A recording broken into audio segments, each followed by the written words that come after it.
नमस्कार, स्वागत है आप सबका खबरी 24/7 पर। और मैं हूं आपके साथ सोनम सिन्हा। और मैं हूं कुमार संदेश। तो आज के वीडियो में हम चर्चा करने वाले हैं बेरोज़गारी के ऊपर।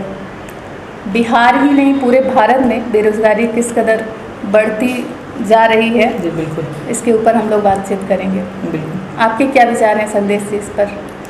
देखिए, बेरोज़गारी जो है समस्त युवा जनमानस में एक गंभीर समस्या हो गई है और इसमें 3 महत्वपूर्ण कारण हो सकती है। एक सरकार की लापरवाही और एक बढ़ती हुई पॉपुलेशन, और दूसरी ये जिम्मेदारी है लोगों की, दूसरी ये युवाओं के अंदर एक संकीर्ण विचारधारा भरी हुई है। आप देखते हैं देश को अगर 2 भाग में बांटेंगे, दक्षिण भारत और उत्तरी भारत को, तो दक्षिण भारत में थोड़ी ये समस्या कम इसलिए है क्योंकि वहाँ के जो नौजवान है वे गवर्नमेंट जॉब की तरफ नहीं ज़्यादा एक्साइटेड होते हैं, और वे जो माइंड में इधर के उत्तर भारत की युवा, बिहार, यूपी और ये जो 2 राज्य है बगल में, यहाँ के नौजवान में हमेशा चाहते हैं हम सरकारी ही नौकरी करें, जिसकी वजह से बेरोजगारी मानसिकता है, गंभीर समस्या है, जो कि इसको एक मानसिक रोगी भी कह सकते हैं। युवाओं में जो ये समस्या है, इसको लेकर के भी बिहार यूपी में बेरोजगारी, बिहार यूपी ये 2 राज्य बेरोजगारी में टॉप पोजीशन पे हैं। और इस समस्या को जड़ से ख़त्म करने के लिए इस सरकार को क्या विचार करनी चाहिए, अपना विचार बताइए। देखिए, मेरे हिसाब से सरकार जो है ना वो युवाओं को बेवकूफ़ बनाती है। बिल्कुल। क्योंकि हर बार वैकेंसीज दिखाई जाती है कि इतनी वैकेंसीज है, इतनी वैकेंसीज है, लोग फॉर्म भरते हैं और एग्ज़ाम क्लियर भी करते हैं। बिल्कुल। लेकिन जब वैकेंसीज है तो फिर उन्हें भर्ती क्यों नहीं किया जाता?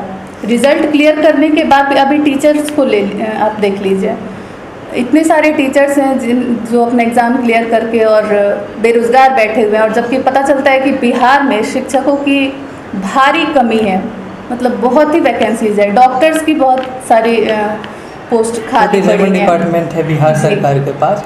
इसमें हमको लगता है कि रियलिटी एग्जैक्टली क्या है जनता इससे वंचित है, नहीं जान रही है।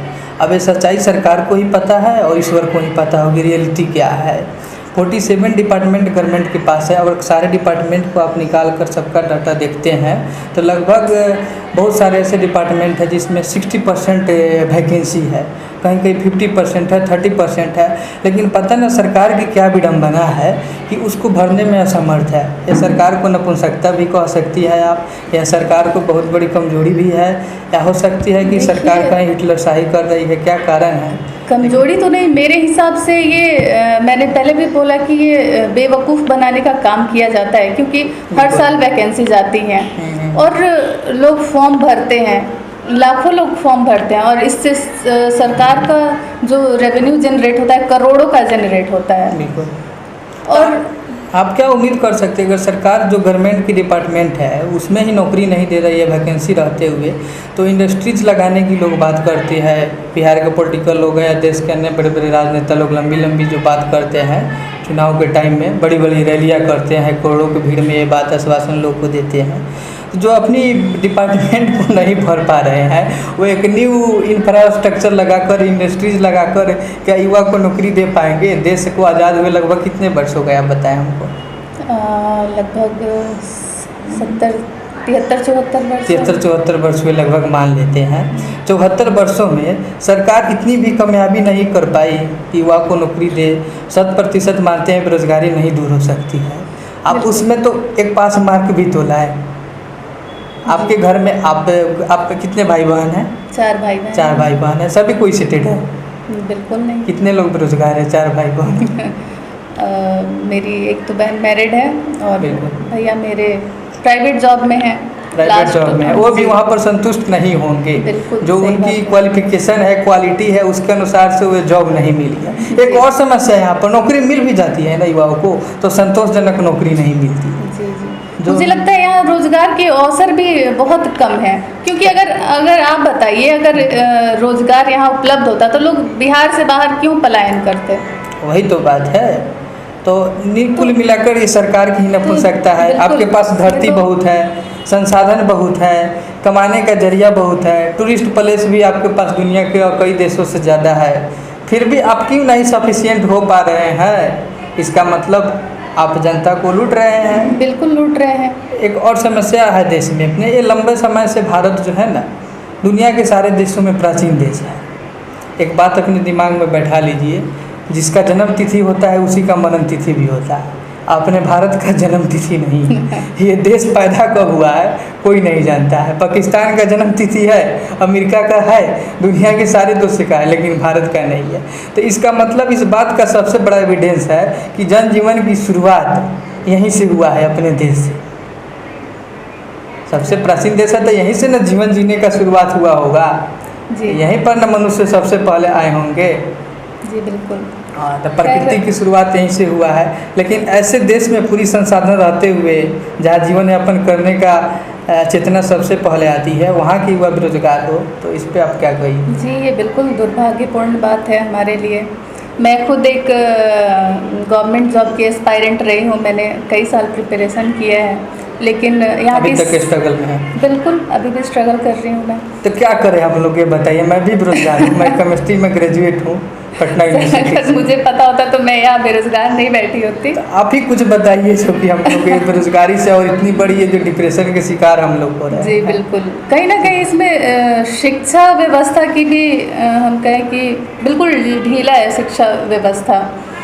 यहाँ पर आप देखते हैं एसएससी का जब फॉर्म आता है, नोटिफिकेशन जारी किया जाता है, बिल्कुल इस साल नोटिफिकेशन जारी होता है, फिर बिल्कुल। फॉर्म फिलअप होता है, पता चलता है 2 साल बाद वो एग्ज़ाम का डेट आया, फिर कैंसिल हुआ, फिर नया डेट आया, और जैसे तैसे एग्ज़ाम हो भी जाता है, रिज़ल्ट आने में भी सालों लग जाते हैं। रिज़ल्ट भी क्लियर कर लीजिए, फिर आपको जॉइनिंग लेटर मिलने में पता नहीं कोई इसका अंतिम निष्कर्ष क्या है, आप बताइए। इस समस्या से कैसे वंचित हो, या अच्छे नेता की तलाश की जाए, या जनता को कैसे जागरूक होना पड़ेगा, ये समस्या ही जड़ से खत्म हो जाए? बिल्कुल, मुझे लगता है युवाओं को एकजुट होकर इसके लिए आंदोलन करना चाहिए। हालांकि आंदोलन करने पे तो लाठियाँ बरसाई जाती हैं। आंदोलन इस देश में कितना हुआ है आपको पता है? जी बिल्कुल। इस देश में 1000 वर्ष से आंदोलन ही हो रहा है। कभी मुगल के खिलाफ, कभी तुगल के खिलाफ, कभी अंग्रेज के खिलाफ, तो कभी कांग्रेस के खिलाफ, कभी इंदिरा गांधी के खिलाफ। कब तक आंदोलन करेंगे? बात तो सही है। जिसके खिलाफ आंदोलन किया जाता है दूसरे को आप गद्दी देते हैं, सत्ता में बैठाते हैं, और फिर सत्ता सुख में चला जाता है। उसको नहीं रहता है जनता की समस्या से मतलब।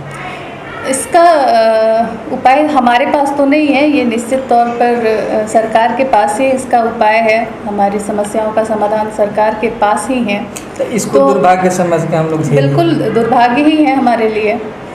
और हालांकि बिहार में इतने शिक्षित लोग हैं, आपको तो किसी से भी ये नहीं छुपा है कि इंडिया में ज़्यादातर IPS IAS सब बिहार से ही होते हैं। अगर बिहार के ऊपर इतना प्रश्न उठता है कि बिहार के लोग जाहिल होते हैं या ऐसे होते हैं, बिहार के लोगों के कैरेक्टर पे प्रश्न उठता है, बिहार के लोगों के रहन सहन पे मैंने बहुत तरह के आरोप लगाए जाते हैं, तो फिर भी गवर्नमेंट की भी है, केंद्र सरकार की सबसे बड़ी जो सर्विसेज है, संस्थान है UPSC, तो उसमें सबसे ज़्यादा आप देखेंगे तो बिहारी ही बच्चे हैं जो UPSC की इतनी बड़ी संस्थान को डील कर रहे हैं। जी, बड़े बड़े पोस्ट पे है। या आप देखेंगे केंद्र सरकार के पास जितने भी मंत्रालय हैं, वहाँ चीफ सेक्रेटरी या सेक्रेटरी ज़्यादातर सचिव होंगे बिहार के बिल्कुल बिहार से ही हैं। ठीक है, तो फिर बिहार के बच्चों के कैरेक्टर पर जब ये प्रश्न उठता है तो ये इतनी बड़ी संस्थान में इतनी बड़ी जिम्मेदारी कैसे ले लेते हैं? सही बात। एक और बिहार में कहावत है, जब हम कॉलेज में पढ़ते थे ना, तो हमारे सर लोग कहते थे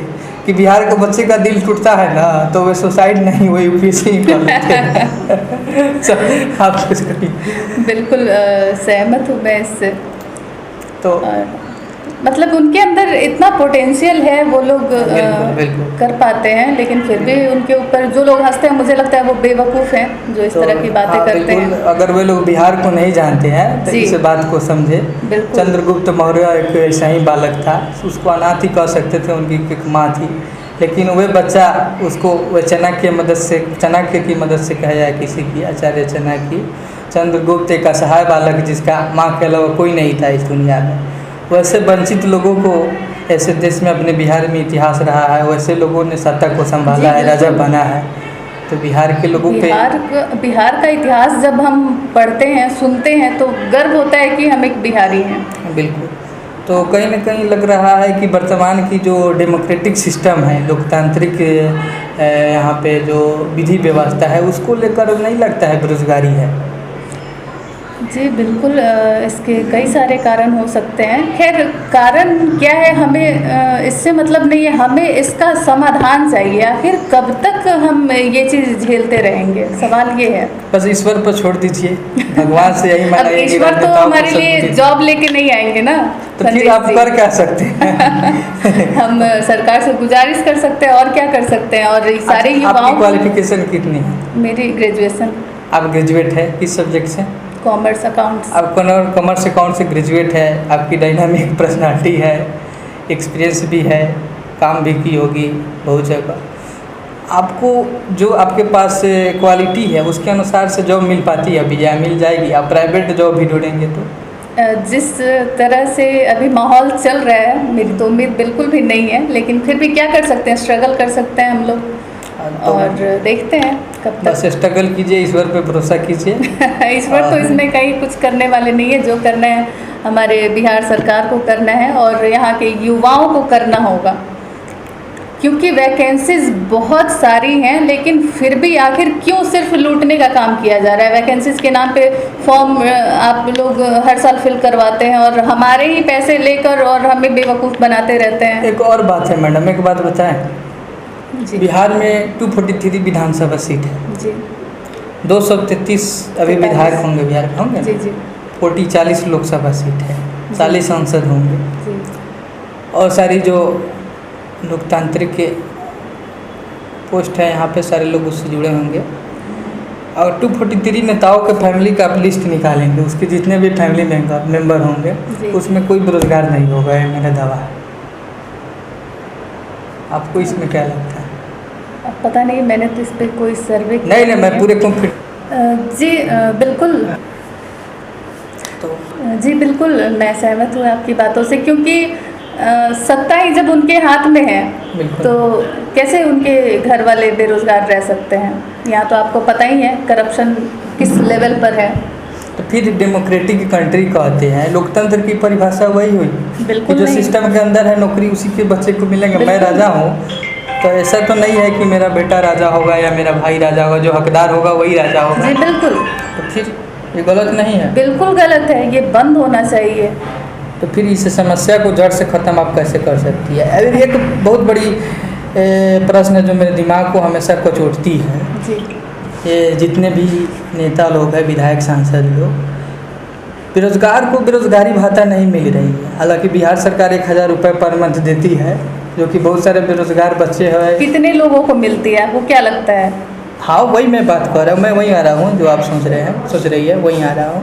लेकिन नेताओं के यहाँ विधायक को जो मोटी रकम पेंशन के रूप में मिलती है, क्या ऐसा नहीं है विधायक को पेंशन को रकम को आधी करके युवाओं को बेरोजगारी भत्ता को बढ़ा दी जाए? बिल्कुल देना ही चाहिए, क्योंकि बेरोजगारी के लिए तो आप ही लोग जिम्मेदार हैं।